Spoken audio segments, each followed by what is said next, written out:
Hey tout le monde, j'espère que vous allez bien. Moi, ça va très très bien. On se retrouve sur ma chaîne YouTube pour une nouvelle vidéo cette semaine et aujourd'hui, on va parler des démarches administratives pour devenir self-employed. Et je vais mentionner un tout petit bout pour les entreprises juste à la fin de cette vidéo, donc n'hésitez pas à la regarder jusqu'à la fin. Pour ceux qui ne me connaissent pas, je suis Emma, je suis entrepreneur dans le digital à l'île Maurice et sur ma chaîne YouTube, on parle beaucoup d'entrepreneuriat, de finances, d'économie et de tout ce qui peut rendre votre vie facile. Donc moi, je passe par les expériences, je mâche le travail pour vous et je vous donne toutes les infos ici sur ma chaîne et je vous partage mon vécu également en tant qu'entrepreneur à l'île Maurice. Si ces sujets vous intéressent, n'hésitez pas à vous abonner en appuyant sur le petit bouton qui se trouve juste en bas. Et aussi, j'ai une quarantaine de vidéos sur ma chaîne YouTube et j'en ai plus sur mon compte Instagram. Donc n'hésitez pas à me suivre. Par là-bas, je fais d'autres contenus, d'autres vidéos. Donc, sans plus tarder, on va rentrer dans le vif du sujet. Cette vidéo fait suite à une série de vidéos que j'ai fait sur l'entrepreneuriat, comment lancer son entreprise, comment créer son entreprise, avoir une entreprise qui a du succès. Donc, j'ai fait pas mal de vidéos là-dessus. Donc, n'hésitez pas à aller dans ma playlist business pour voir toutes les vidéos que j'ai fait à ce sujet. J'ai une playlist business aussi sur mon compte Instagram, donc n'hésitez surtout. Le sujet de la vidéo aujourd'hui, c'est de vous expliquer un peu les démarches administratives pour devenir self-employed à l'île Maurice. Il y a pas mal d'entre vous qui m'ont envoyé des messages sur Instagram ces derniers temps, surtout beaucoup sur Instagram. Pas mal d'entre vous qui me demandent plein de détails sur la MRA, comment payer la taxe, comment s'enregistrer, c'est quoi un BRN, blablabla.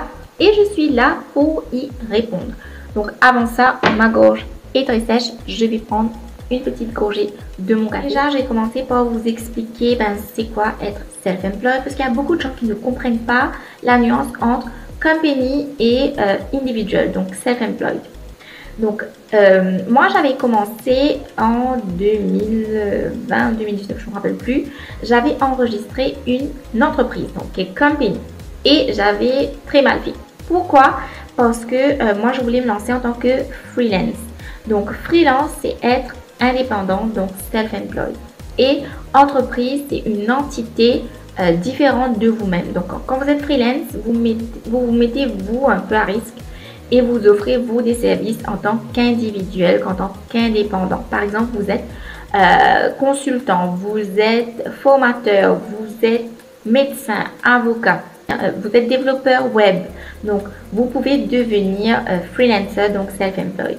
Et entreprise, c'est différent. Entreprise, c'est quand vous pouvez employer des gens pour travailler pour vous au sein de l'entreprise. Donc ça, c'est différent. Il faudra avoir un directeur ou plusieurs directeurs d'entreprise, un secrétaire de compagnie, etc., etc. Et les frais sont plus élevés de ce côté. Donc moi, j'avais commencé par entreprise. Moi, c'est tout à fait logique de faire une entreprise. Mais après, quand j'ai vu toutes les démarches qu'il fallait faire, le trade license qui est plus cher, etc., je me suis dit non, je vais me mettre en tant que self-employed. Déjà pour débuter avec des moindres coûts.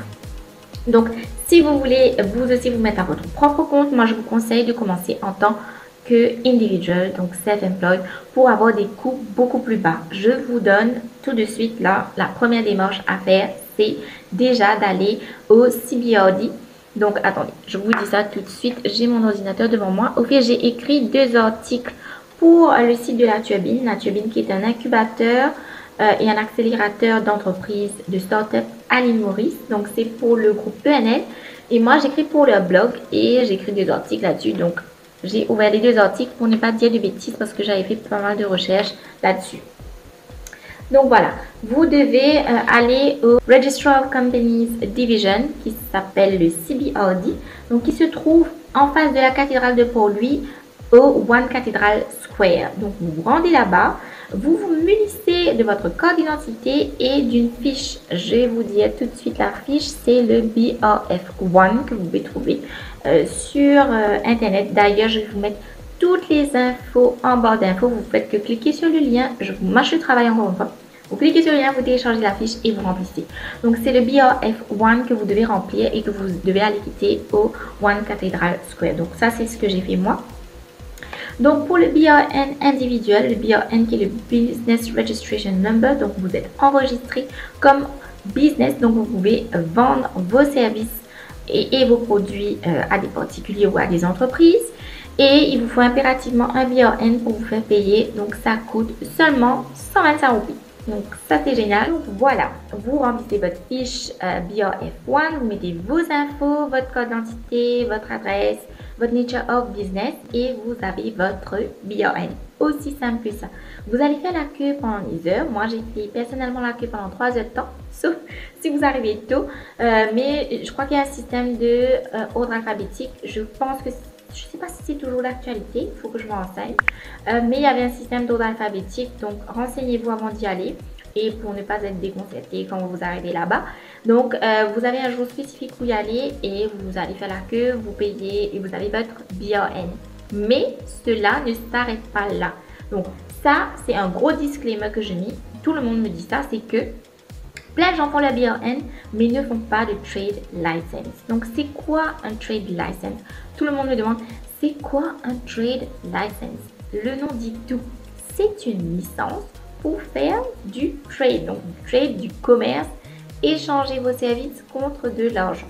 C'est aussi simple que ça. Tant que vous n'avez pas votre trade license, vous n'avez pas le droit d'échanger vos services pour de l'argent. Et je sais que beaucoup de gens le font. Petite anecdote, et ça c'est véridique, ça m'est arrivé il y a quelques semaines, c'est que comme je vous ai dit, j'avais enregistré une entreprise au préalable. Et je n'ai pas opéré sous l'entreprise, j'ai opéré sous mon BRN individuel. Ce qui s'est passé, c'est que comme je n'opérais pas, je n'ai pas pris de trade license pour l'entreprise. Mais j'ai pris un trade license en tant qu'individuel. Donc, ce qui s'est passé, c'est que pendant 2 ans, eh bien, il y a eu des arrears. Donc, j'ai dû payer, enfin, on m'a dit que je devais payer 33 000 roupies parce que je n'avais pas fait de trade license. Donc, il y a eu des fees qui se sont accumulés, j'ai eu des pénalités et c'est arrivé à 33 000 roupies. Mais, encore heureux, j'ai pu prouver que je n'avais pas opéré sous le nom de cette entreprise. Il faut aller au District Council. Donc, moi, j'habite dans la région Rivière-Nord. Donc, il fallait aller au District Council, aller faire une lettre qui certifie que mon entreprise n'a pas opéré, que j'ai opéré en tant qu'individuel. Enfin, j'avais pas de démarches à faire pour qu'il enlève cette pénalité que je ne fais pas les 33 000 roupies. Donc, ça, c'est véridique. Je suis passée par là. Donc, vraiment, il faut payer votre trade license. Maintenant, comment payer votre trade license? Toujours au CBRD en face de la cathédrale. Il y a une liste. Donc, chaque service a un trade license particulier. Donc, moi, par exemple, mon trade license, c'est pour tout ce qui est service en ligne, web, e-commerce, etc. Donc, moi, je suis dans la catégorie Internet et j'ai payé 7 000 roupies. Si je me trompe pas, oui, c'est 7 000 roupies le trade license pour 1 an. Donc, chaque année, vous devez renouveler votre trade license et payer votre trade license. Il y a des business où il n'y a carrément pas de trade license, donc vous êtes heureux, chanceux. Donc, regardez dans la liste. Vous retrouverez la liste encore une fois ou sur le site de la CBRD ou vous allez directement là-bas et vous demandez aux officiers de vous aider. Vous dites quelle est votre activité et puis ils vont vous dire dans quelle catégorie est-ce que vous tombez et vous payez votre trade license. Maintenant, je sais que le trade license, vous pouvez le payer en 2 fois. Donc, si vous n'avez pas les 7 000 roupies, par exemple, comme moi, vous pouvez payer 3 500 et 3 500. Donc, à vous de voir. Maintenant, la différence maintenant entre un business en termes de budget et en tant qu'individuel, c'est que un BRN individuel, c'est 125 roupies. J'ai dit 150, je crois, tout à l'heure, c'est 125 roupies. Mais un BRN business, c'est 3 500 roupies. Donc, ça n'a rien à voir. Et par exemple, là, moi, j'ai passé entreprise. Donc, un BRN individuel, ça m'avait coûté 7 000 roupies. Et maintenant, un trade license, excusez-moi, entreprise, ça va me coûter 20 000 roupies. Donc, vous voyez un peu la différence. C'est pour ça que je vous dis que commencez petit. Si vous voulez vous lancer à votre propre compte et que vous êtes seul, lancez-vous en tant qu'individuel. Et prenez un BRN individuel en tant que freelancer. Donc voilà, maintenant que vous avez votre BRN et votre trade license, vous pouvez commencer à offrir vos services en toute légalité. Donc voilà, donc ça je le pose là. Vous voyez ce que vous voulez en faire. Et moi, vraiment, je voulais être dans la légalité parce que pour moi, c'est un business que je veux qui soit pérenne, qui soit dans la longue durée et j'ai pas mal d'ambition. Et donc voilà, pour moi, c'était super important de tout faire dans la légalité, dans les règles pour justement avoir une certaine crédibilité aussi auprès de mes clients et que tout simplement que mon business roule correctement et ne pas avoir à payer des pénalités. Aussi, je vais poser ça là et je vais en venir à la taxe, à la MRA, etc. C'est que vraiment faites votre business dans les règles. Moi, je connais des gens et j'ai entendu parler d'autres gens qui soit ne déclaraient pas leurs revenus, soit ne faisaient pas les choses dans les règles. Et bien, qu'est-ce qui s'est passé? On a gelé leur compte. Ça peut ne pas vous arriver pendant les 5 premières années, mais ensuite la MRA voit ou la banque voit des activités sur votre compte que vous n'arrivez pas à justifier et on vous saisit. On peut vous saisir votre maison, votre voiture, vous saisir votre business, geler vos comptes. Donc, vous ne voulez pas vous retrouver dans cette situation-là. Moi non plus d'ailleurs. Donc, c'est pour ça qu'il faut faire tout dans les règles. Maintenant, on va passer à la partie facturation. Donc, comment est-ce que vous allez facturer les entreprises qui travaillent avec vous? Donc, déjà, vous allez devoir faire un template de devis. Vous envoyez des devis. Une fois que les gens confirment les devis, qui signent votre devis, vous envoyez une facture avec votre BAN et votre numéro de compte en banque. Donc, si vous êtes un individuel, vous n'avez pas besoin de faire un compte business. C'est sur votre compte individuel, sur votre compte en banque, que ça va être versé. Donc, moi, j'ai fait plusieurs comptes. Donc, un compte à la MCB, un compte à la SBM pour faciliter les paiements. Donc, vous pouvez faire la même chose pour que les gens puissent verser les sous sur votre compte et il faut que le compte soit à votre nom, bien sûr. Vous ne pouvez pas verser sur le compte de XYZ. Ah, donc ça ne fonctionne pas. Donc ça, c'est une chose. Maintenant, bien sûr, vous avez Juice, etc. Vous pouvez mettre tous ces moyens de paiement. Vous pouvez faire un compte PayPal également et le mettre sur votre facture. Vous pouvez mettre votre IBAN number aussi si vous travaillez avec des clients qui sont à l'étranger. Donc avec mon mari, on travaille sur une formation dédiée aux nouveaux entrepreneurs. Donc si cette formation vous intéresse, n'hésitez pas à me le dire en commentaire pour que je puisse savoir si vraiment il y a un intérêt pour ça et qu'on puisse lancer ce type de formation à l'île Maurice. Donc ensuite, qu'est-ce que j'ai fait d'autre? Donc une fois que le client vous paye, vous envoyez votre reçu, ça c'est tout à fait logique. Donc ça c'est pour la partie invoicing, paiement, etc. Donc votre compte en banque, c'est votre compte en banque d'habitude. En tout cas, il faut que le compte soit à votre nom et vous choisissez votre banque, bien sûr. Pour la taxe et les contributions. Donc vous avez la CSG à payer et vous avez la taxe à payer. Donc la taxe, vous pouvez... Si je ne me trompe pas, j'espère que je ne dis pas de bêtises, c'est que je me souviens que pendant la période de Covid, etc., on pouvait payer la taxe tous les 3 mois en tant qu'individuel. Il n'y a pas de pay as you earn en tout cas, comme vous le faites quand vous êtes employé. Vous pouvez payer tous les 3 mois ou là maintenant, il faut le payer annuellement et la taxe se paye en septembre. Vous fermez les comptes, donc les comptes s'ouvrent du mois de juillet à juillet si je ne me trompe pas. Donc l'année financière en tout cas. Et vous fermez les comptes en juillet et par contre vous payez la taxe en septembre. Donc moi je vais payer la taxe annuellement, donc il faut économiser les amis. Ça c'est nul, nul, nul. Il faut économiser tous les mois. Donc moi ce que je fais c'est que tous les mois je demande à mon mari qui est comptable de me faire un bilan entre guillemets financier et de me dire combien est-ce qu'il faut qu'on économise pour que je puisse payer la taxe là, je vais devoir payer la taxe en 2 mois. Fermer les comptes en tout cas.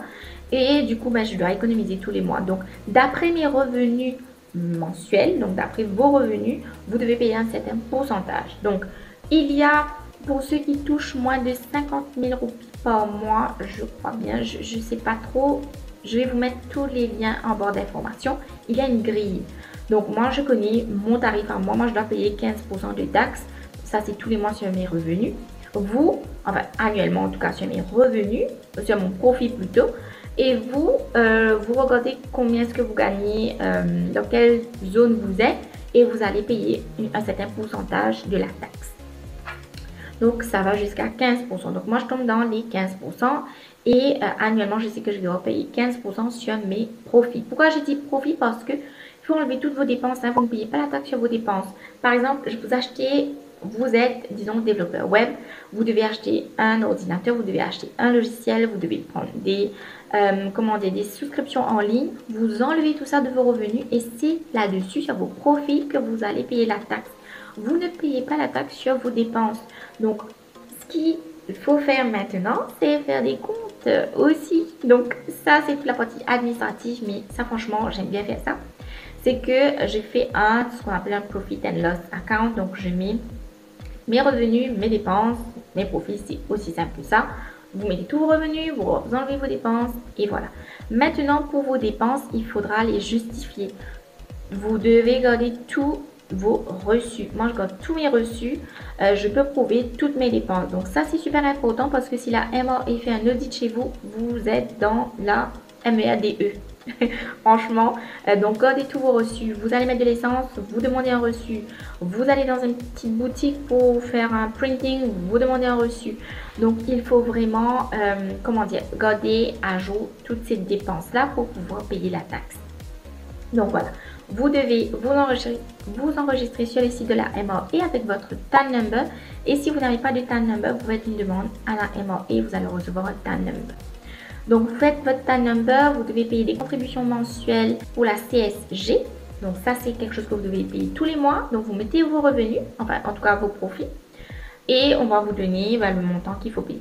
Et vous faites le paiement, ça va être déduit directement sur votre compte en banque automatiquement. Donc ça, c'est une chose. Ensuite, vous gardez tous vos détails pour pouvoir payer la taxe annuellement. Donc tous les mois, vous gardez une certaine partie de vos revenus pour pouvoir payer la taxe. Maintenant, pour ceux qui sont en freelance et qui ont un job full-time, vous devez faire votre tax return comme d'habitude. Mais sur votre tax return, il y a la partie Additional Business Income ou Business Income tout court. Et vous devez mettre ces revenus additionnels et vous allez payer la taxe sur ces revenus-là s'ils dépassent un certain seuil. Donc ça, c'est ultra important. Donc même si vous travaillez à plein temps dans une entreprise et que vous avez votre BRN individuel, que vous ouvrez des services à côté, vous devez payer la taxe et mettre votre Additional Business Income. C'est comme les profs qui donnent des leçons, ils doivent mettre Additional Business Income, il y a Additional Private Tuition Income qu'ils doivent déclarer à la MRA. Donc voilà, je fais un petit récapitulatif. Vous avez besoin de votre BRN qui coûte 125 roupies. Vous avez besoin de votre trade license, ça dépend de votre secteur d'activité. Et par exemple, moi j'ai payé 7000 roupies. Vous allez voir combien vous allez payer. Ensuite, vous avez besoin de payer la CSG tous les mois. Donc, vous faites un Profit and Loss account. Vous prenez vos revenus, vous enlevez vos dépenses qui sont véridiques. D'ailleurs, si vous voulez une vidéo sur toutes les dépenses que vous pouvez enlever de vos revenus pour payer la taxe, n'hésitez pas à me le dire. J'ai plein de petites astuces pour vous. Donc, vous enlevez vos dépenses, vous payez la CSG tous les mois et ensuite, vous économisez tous les mois pour payer la taxe annuellement. Et voilà, vous roulez votre petit business comme vous le souhaitez durant l'année, tout simplement. Donc, voilà les démarches administratives que vous devez faire en tant qu'individuel. Et en tant que compagnie, c'est complètement différent. Donc, moi, je suis en train de faire une transition actuellement. Donc, à la fin de l'année financière, je passe en tant que business parce qu'il y a mon mari, on a quelqu'un qui travaille avec nous en freelance, mais qui est en full-time. Donc, on va l'employer. On va recruter encore une autre personne en tant que graphic designer. Donc, pour moi, il était important de passer en tant que business parce que il y a d'autres avantages aussi à être une entreprise et vous pouvez recruter des gens. Prendre des gens freelance, franchement, ça coûte beaucoup plus cher que d'employer les gens. Mais c'est moins risqué aussi. Donc, je vais vous faire une autre vidéo pour toute notre transition et vous montrer comment créer une entreprise step by step de A à Z. Choisir le nom, le logo, le branding, enfin tout ça. Donc, je vais vous faire des vidéos là-dessus, ne vous inquiétez pas. Et voilà. Donc, si cette vidéo vous a plu, n'hésitez pas à mettre un pouce bleu, à me suivre sur Instagram pour plus de vidéos. Et je vous embrasse très très fort et je vous dis à très bientôt. Ciao, ciao!